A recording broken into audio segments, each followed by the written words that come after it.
Hey everybody, it's Danny, and I thought I'd talk to you a little bit today about depression and how it presents itself in people, and a little bit about how it presents itself in me.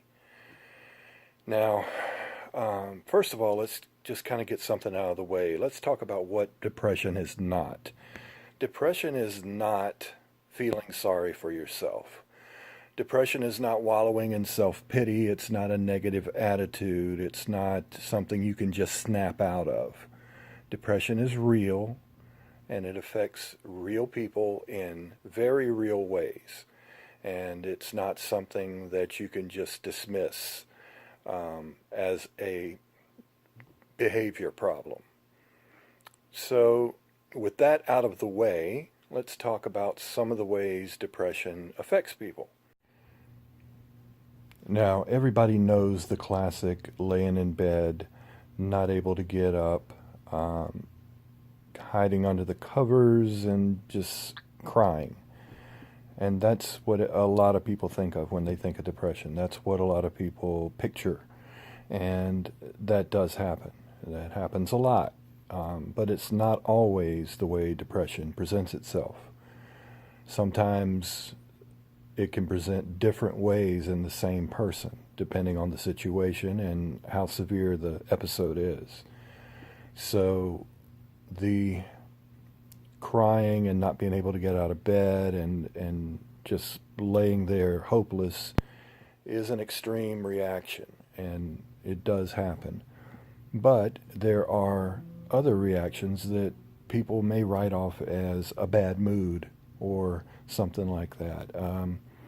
Avoiding people, not wanting to talk to people, um, giving people kind of the cold shoulder.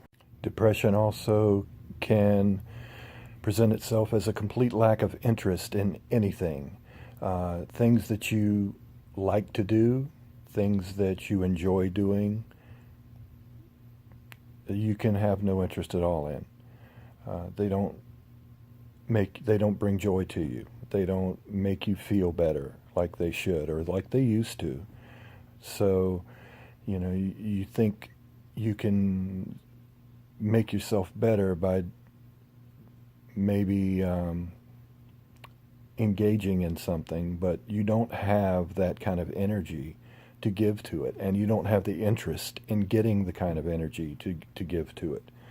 Um, Depression is very much a self-feeding monster. It's self-contained. It gives you things to make you think about to get you more depressed so it can grab deeper and deeper into you. When we are in a depressive state, it is exhausting to do things. Everything feels like you're trying to climb Mount Everest. Getting out of bed feels like you're trying to climb Mount Everest. Um, and it's it's not as simple as once you get out of bed, you're okay. If you could just get the energy to get out of bed and get moving, you'll be fine. It doesn't work that way. You get out of bed and you feel like you're walking in waist-deep mud, and everything is a struggle. You're pushing yourself and pulling yourself all day long. And talking to people, even your friends, feels like it's sapping all your energy just to make conversation. And a lot of people don't realize that. I have a retail job. I have to deal with people every day. And most days, it is a Herculean effort to talk to everybody in my job. I have told coworkers before, I can't talk to you today. I'm saving everything for the customers because that's all I've got. I don't have anything left for just small talk with the coworkers. And some people understand, some people don't. Some people, think I'm a jerk. And there's times I'm sure they're right. I may be. But I'm honest.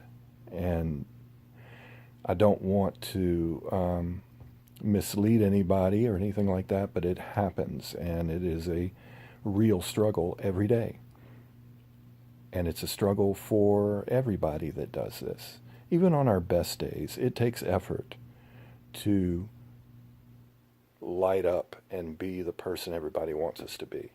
Maybe you're someone who is in a relationship with someone with depression, or you're a family member of someone or a friend of someone that has depression, and you see them isolating themselves, and you see them sad, and you want to make it better, and you say, hey, let's go to a ball game. You know, you like basketball or baseball or football.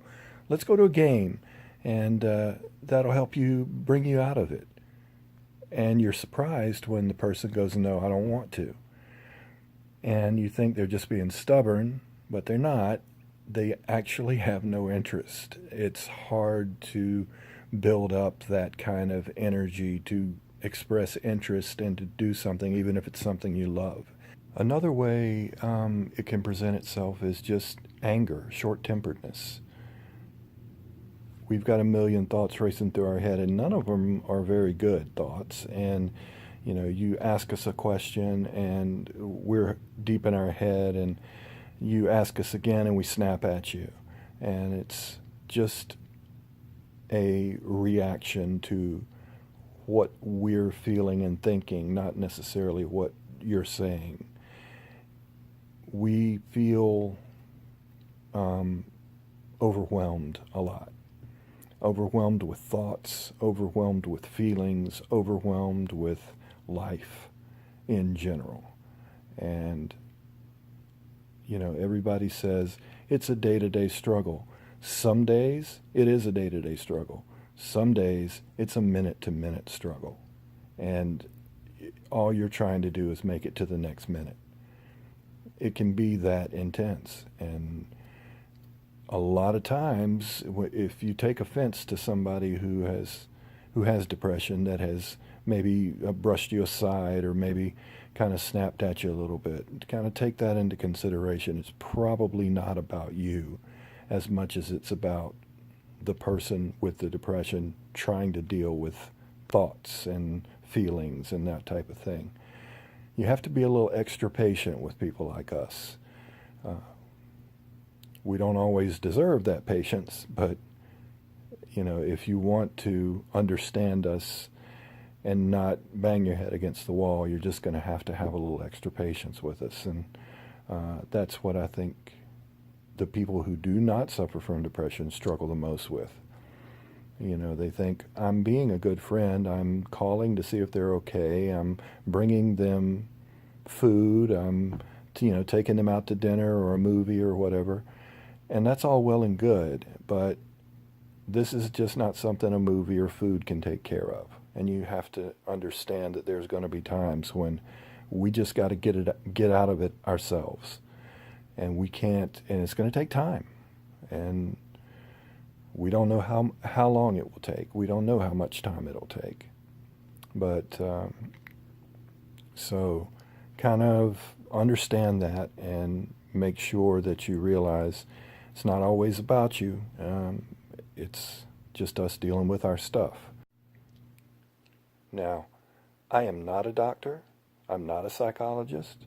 I'm not a psychiatrist. I don't play one on TV. So this is just me speaking from the heart. This is not medical information. This is just me telling you guys my experiences and what people that you love may be going through, or relating to other people like me who may be going through this. So I just want to put that out there. None of this, what I'm saying, is medical advice. This is just talking. So, you know, I'm trying to be as real as I can with you guys.